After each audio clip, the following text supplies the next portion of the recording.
وہ کلمہ مبارک جو شب معراج میں تمام نبیوں اور فرشتوں نے پڑھا، اور یہ کلمہ مبارک ہر آسمان کے کونوں میں ان کے پردوں پر حضور نبی کریم صلی اللہ علیہ وآلہ وسلم نے لکھا دیکھا۔ جو بندہ اس کلمہ مبارک کو چلتے پھرتے اٹھتے بیٹھتے پڑھے، اللہ تعالی آسمانی اور زمین میں چھپے خزانے عطا فرمائے گا۔ وہ کلمہ مبارک یہ ہے، بسم اللہ الرحمن الرحیم، السلام علیکم ورحمۃ اللہ۔ محترم ناظرین، اللہ تعالیٰ نے فرشتوں سے ارشاد فرمایا کہ اے فرشتو، آج کی رات میری تسبیح بیان نہ کرو، آج میرا ذکر نہ کرو، میری حمد و تقدیس کرنا بند کر دو۔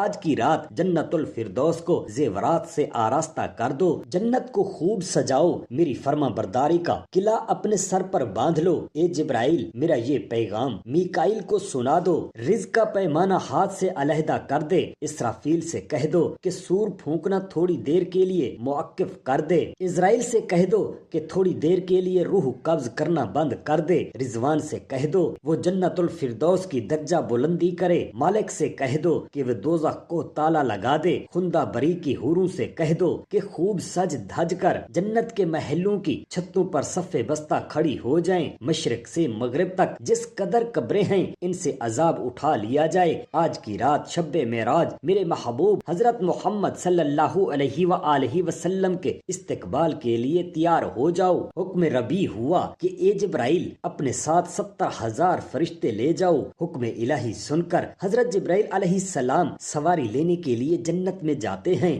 آپ نے ایسی سواری کا انتظام کیا جو آج تک کسی شہنشاہ کو بھی میسر نہیں آئی تھی۔ میسر ہونا تو دور کی بات انہوں نے کبھی دیکھی بھی نہ ہوگی، دیکھنا تو دور کی بات انہوں نے کبھی گمان بھی نہ کیا ہوگا۔ اس سواری کا نام براق ہے۔ تفسیر روح البیان میں ہے کہ نبی کریم صلی اللہ علیہ وآلہ وسلم سے پہلے اس سواری پر کوئی سوار نہ ہوا۔ ماہ رجب کی 27ویں شب کس قدر پرسوز ہے، مطلع بالکل صاف ہے، فضاؤں میں عجیب سی کیفیت طاری ہے۔ رات آہستہ آہستہ کیف و نجات کی مستی میں مست ہو رہی ہے۔ ستارے پوری آب و تاب کے ساتھ جھل ملا رہے ہیں۔ پوری دنیا پر خاموشی کا عالم طاری ہے۔ نصف رات گزرنے کو ہے کہ آسمانوں کے دروازے کھلتے ہیں۔ انوار و تجلیات کے جلوے سمیٹے ہوئے حضرت جبرائیل علیہ السلام نورانی مخلوق کی جھرمٹ میں جنتی براق لیے آسمان کی بلندیوں سے اتر کر حضرت ام ہانی رضی اللہ تعالی عنہا کے گھر تشریف لاتے ہیں، جہاں پر حضرت محمد صلی اللہ علیہ وآلہ وسلم خواب میں آنکھیں بند کیے دل بیدار لیے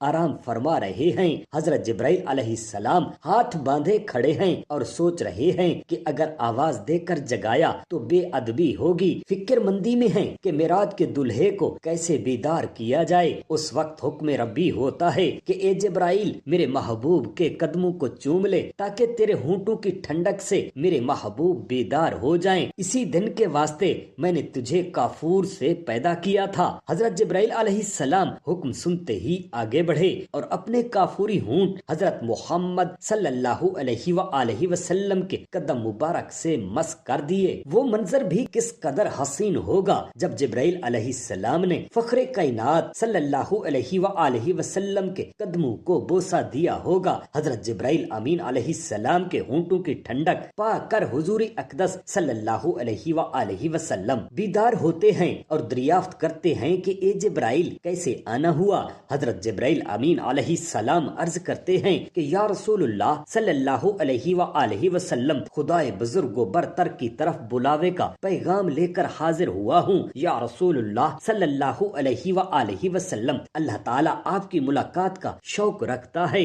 حضور نبی کریم صلی اللہ علیہ وآلہ وسلم، آپ تشریف لے چلیے۔ زمین سے لے کر آسمانوں تک سارے گزرگاہوں پر مشتاق کا ہجوم ہاتھ باندھ کر کھڑا ہے۔ معراج نبوت میں یہ بات درج ہے۔ چنانچہ آپ نے سفر کی تیاری شروع کی۔ اس موقع پر حضرت جبرائیل امین علیہ السلام نے آپ صلی اللہ علیہ وآلہ وسلم کا سینہ مبارک چاک کیا اور دل کھول دیا۔ حضور اقدس صلی اللہ علیہ وآلہ وسلم کا ارشاد ہے، میرے پاس ایک آنے والا آیا اور اس نے میرا سینہ چاک کر کے میرا دل نکال لیا گیا۔ پھر میرے پاس سونے کا ایک تشت لایا گیا جو ایمان اور حکمت سے لبریز تھا۔ اس کے بعد میرے دل کو دھویا گیا، پھر وہ ایمان و حکمت سے لبریز ہو گیا۔ اس کے بعد اس قلب کو واپس اسی جگہ پر رکھ دیا گیا۔ حضرت جبرائیل امین علیہ السلام نے سینہ صاف صاف کرنے کے بعد قلب مبارک کو زمزم کے پانی سے دھویا اور سینہ مبارک میں رکھ کر سینہ بند کر دیا۔ حضرت جبرائیل امین علیہ السلام فرماتے ہیں قلب ہر قسم کی گجی سے پاک اور بے عیب ہے،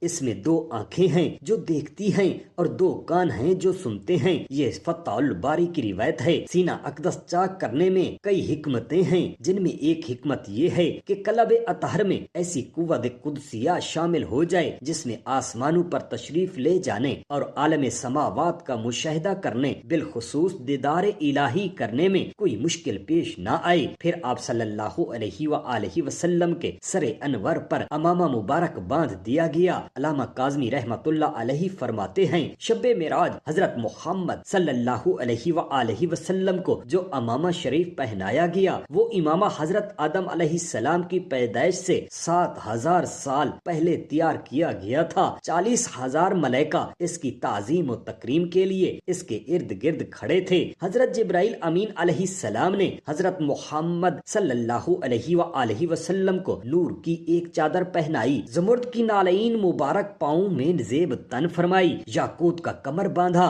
حضور اقدس صلی اللہ علیہ وآلہ وسلم نے براق کا حلیہ بیان کرتے ہوئے فرمایا کہ سینہ سرخ یاقوت کی مانند چمک رہا تھا، اس کی پشت پر بجلی گونجتی تھی، ٹانگیں اور 2 مرجان اور سر اس کی گردن یاقوت سے بنائی گئی تھی، بہشتی زین اس پر کسی ہوئی تھی جس کے ساتھ سرخ یاقوت کے 2 رکاب آویزاں تھے، اس کی پیشانی پر لا الہ الا اللہ محمد الرسول اللہ لکھا ہوا تھا۔ چند لمحوں بعد وہ وقت بھی آ گیا کہ سرور کونین حضرت محمد صلی اللہ علیہ وآلہ وسلم براق پر تشریف فرما ہو گئے۔ حضرت جبرائیل امین علیہ السلام نے رکاب تھام لی، حضرت میکائیل علیہ السلام نے لگام پکڑ لی، حضرت اسرافیل علیہ السلام نے زین کو سنبھالا۔ حضرت امام کاظمی رحمۃ اللہ علیہ فرماتے ہیں کہ معراج کی رات 80,000 فرشتے حضور اقدس صلی اللہ علیہ وآلہ وسلم کے دائیں طرف اور 80,000 فرشتے بائیں طرف تھے۔ فضا فرشتوں کی درود و سلام کی صداؤں سے گونج اٹھی اور حضرت محمد صلی اللہ علیہ وآلہ وسلم درود و سلام کی گونج میں سفر معراج کا آغاز فرماتے ہیں۔ اس واقعے کو اللہ تعالیٰ نے قرآن مجید میں ایسے بیان فرمایا کہ وہ ذات اور کمزورے سے پاک ہے جو رات کے تھوڑے سے حصے میں اپنے محبوب اور مکرم بندے کو مسجد حرام سے مسجد اقصی تک لے گئی، جس کے گرد و نواح کو ہم نے بابرکت بنا دیا تاکہ ہم اس بندہ کامل کو اپنی نشانیاں دکھائیں۔ سورت بنی اسرائیل میں اس آیت کا ترجمہ بھی بیان کیا گیا ہے کہ آپ صلی اللہ علیہ وآلہ وسلم نہایت شان و شوکت سے ملائکہ کے جلوس میں مسجد حرام سے مسجد اقصی کی طرف روانہ ہوتے ہیں۔ یہ گھڑی کس قدر دل نواز تھی جب مکان سے لا مکان تک نور ہی نور پھیلا ہوا تھا،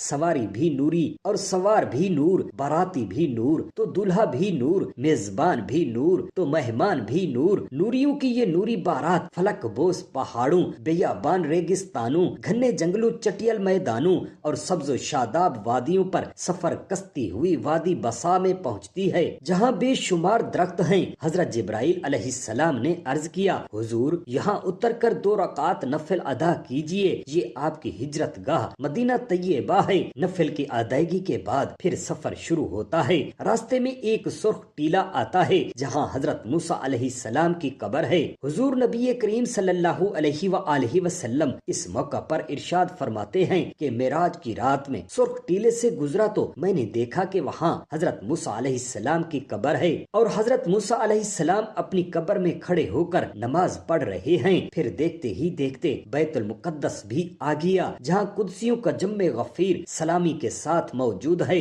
علماء خوش آمدید کہنے کے لیے کم و بیش 1,24,000 انبیاء مرسلین استقبال کے لیے بے چین اور بے قرار کھڑے تھے۔ حضور اقدس صلی اللہ علیہ وآلہ وسلم اس مقام پر تشریف فرما ہوئے۔ حضرت جبرائیل علیہ السلام ایک پتھر کے پاس آئے جو اس جگہ موجود تھا۔ حضرت جبرائیل علیہ السلام نے اس پتھر میں اپنی انگلی مار کر اس میں سوراخ کر دیا اور براق کو اس سے باندھ دیا۔ حضرت محمد صلی اللہ علیہ وآلہ وسلم مسجد اقصی میں داخل ہوتے ہیں۔ سین حرم میں فلک تک نور ہی نور چھایا ہوا ہے، ستارے ماند پڑ چکے ہیں، قدسی سلامی دے رہے ہیں، حضرت جبرائیل علیہ السلام اذان دے رہے ہیں اور تمام انبیاء و رسول جماعت کے لیے صف در صف کھڑے ہو رہے ہیں۔ جب صفیں بن چکی تو حضرت محمد صلی صلی اللہ علیہ وآلہ وسلم امامت فرمانے کے لیے تشریف لاتے ہیں۔ تمام انبیاء اور رسول امام الانبیاء کی اقتداء میں 2 رکعت نماز ادا کر کے اپنی نیاز مندی کا اعلان کرتے ہیں۔ ملائکہ اور انبیاء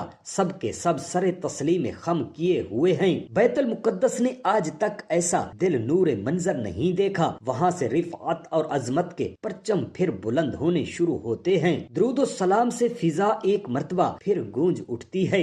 حضرت محمد صلی اللہ علیہ وآلہ وسلم نوری مخلوق کے جھرمٹ میں آسمان کی طرف روانہ ہوتے ہیں، اور یہاں سے پھر وہ واقعہ معراج شروع ہوتا ہے۔ یہاں سے پھر وہ معاملہ شروع ہوتا ہے۔ حضرت محمد صلی اللہ علیہ وآلہ وسلم فرماتے ہیں کہ پھر مجھے اوپر لے جایا گیا۔ براق کی رفتار کا یہ عالم تھا کہ جہاں نظر کی انتہا ہوتی وہاں براق کا پہلا قدم ہوتا، فوراً ہی پہلا آسمان آ گیا۔ حضرت جبرائیل علیہ السلام نے دروازہ کھٹکھٹایا۔ دربان نے پوچھا کون ہے؟ جواب دیا جبرائیل۔ دربان نے پوچھا تمہارے ساتھ کون ہے؟ حضرت جبرائیل نے جواب دیا حضرت محمد صلی اللہ علیہ وآلہ وسلم۔ دربان نے کہا مرحبا مرحبا، دروازہ انہی کے لیے کھولا جائے گا۔ چنانچہ دروازہ کھولا گیا۔ حضرت محمد صلی اللہ علیہ وآلہ وسلم کی ملاقات حضرت آدم علیہ السلام سے ہوئی۔ انہیں بتایا گیا کہ یہ آپ کے جلیل القدر فرزند ہیں، یعنی حضرت محمد صلی اللہ علیہ وآلہ وسلم ہیں۔ کہہ کر حضرت آدم علیہ السلام کی بارگاہ میں سلام ارشاد فرمایا۔ حضرت آدم علیہ السلام نے سلام کا جواب دیا اور اپنے عظیم فرزند کو دعاؤں سے بھی نوازا۔ اس کے بعد مہمان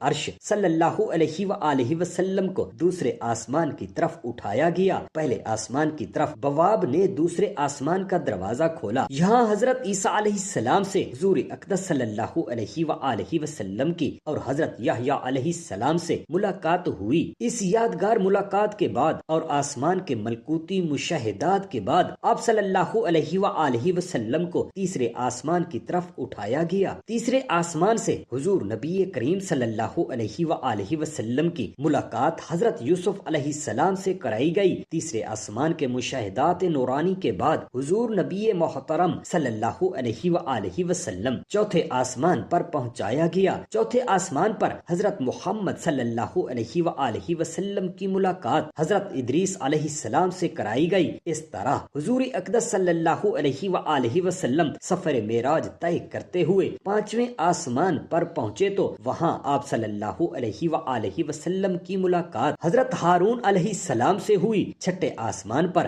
آپ صلی اللہ علیہ وآلہ وسلم کی ملاقات حضرت موسیٰ علیہ السلام سے ہوئی۔ حضرت موسیٰ علیہ السلام کی مقدس آنکھیں اشک بار ہو گئیں۔ حضور نبی کریم صلی اللہ علیہ وآلہ وسلم کی رفت اور عظمت کو دیکھ کر رشک کے آنسو جھلک پڑے۔ آپ کی زبان اقدس کے بے اختیار نکلا کہ خدائے بزرگ و برتر کے یہ وہ برگزیدہ رسول ہیں جن کی امت کو میری امت پر شرف عطا کیا گیا ہے۔ میری امت پر جسے بزرگی عطا ہوئی یہ وہی رسول ہیں جن کی امت کو میری امت کے مقابلے میں کثرت کے ساتھ جنت میں داخل کیا جائے گا۔ مہمان ذی حشرت رحمت عالم صلی اللہ علیہ وآلہ وسلم کی ملاقات ساتویں آسمان حضرت ابراہیم علیہ السلام سے ہوئی۔ اس کے بعد حضرت محمد صلی اللہ علیہ وآلہ وسلم جو تخلیق میں واحد ہستی ہیں، جنہوں نے حضرت جبرائیل علیہ السلام کے ساتھ سدرۃ المنتہا کا سفر کیا، اس مقام پر اللہ تعالی نے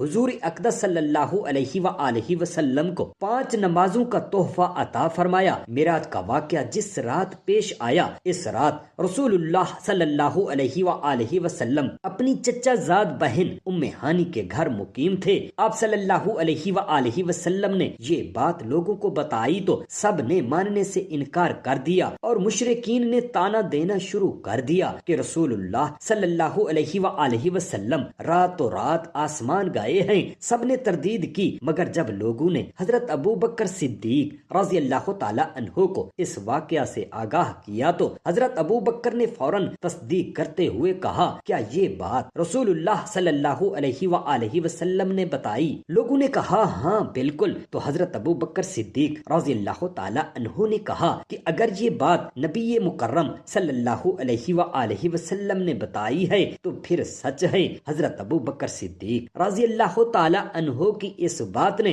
رسول اللہ صلی اللہ علیہ وآلہ وسلم کو بہت متاثر کیا، اور آپ صلی اللہ علیہ وآلہ وسلم نے حضرت ابو بکر صدیق رضی اللہ تعالی عنہ کو اس سے صدیق کا لقب دیا۔ مکہ کا ایک شخص شام اور فلسطین زیادہ سفر کرتا تھا، آیا اور بولا اگر آپ واقعی راتوں رات مسجد اقصی اور پھر آسمانوں پر گئے ہیں تو مسجد اقصی کا پتہ ہے، میں آپ سے سوالات پوچھتا ہوں، آپ جوابات دیں۔ پھر اس شخص نے حضور نبی کریم صلی اللہ علیہ وآلہ وسلم سے مسجد اقصی اور اس کے خد و خال سے متعلق بے شمار سوالات کیے، اور رسول اللہ صلی اللہ علیہ وآلہ وسلم نے سب کے سب ٹھیک ٹھیک جوابات دیے۔ اس شخص نے رسول اللہ صلی اللہ علیہ وآلہ وسلم کے تمام جوابات کو درست قرار دیا۔ رسول خدا صلی اللہ علیہ وآلہ وسلم نے اللہ تعالیٰ سے پردے میں بات کرنے کا شرف حاصل کیا، کسی کو حاصل نہیں ہوا، یہ شرف کسی کو حاصل نہیں ہوا۔ کائنات کی اس افضل ترین رات میں اللہ تعالیٰ نے حضرت محمد صلی اللہ علیہ وآلہ وسلم کو 50 نمازیں بطور